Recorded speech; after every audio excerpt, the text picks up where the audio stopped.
And if you don't, you need to come in the right way. I'm sorry, people who are Hispanic Americans who were born in Arizona, who were born in California, are Americans. They have every right to be here, just like I have a right to be here. They're legal. That is not true. They have to fear when they get stopped by a cop. It is up to him to ask if they are legal citizens of the and to show their birth certificate. You're Hispanic. You're Hispanic, right? I feel that this has also caused division among people. Besides, the bill isn't necessary to have funded or represented because What are you doing down, Mike? Illegal is not a race, number one.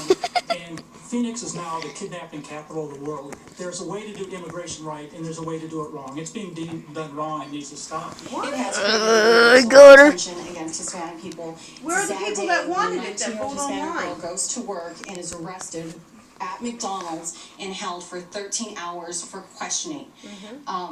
You can't say that is not a racial issue and there is no profiling. Renee's a racial issue.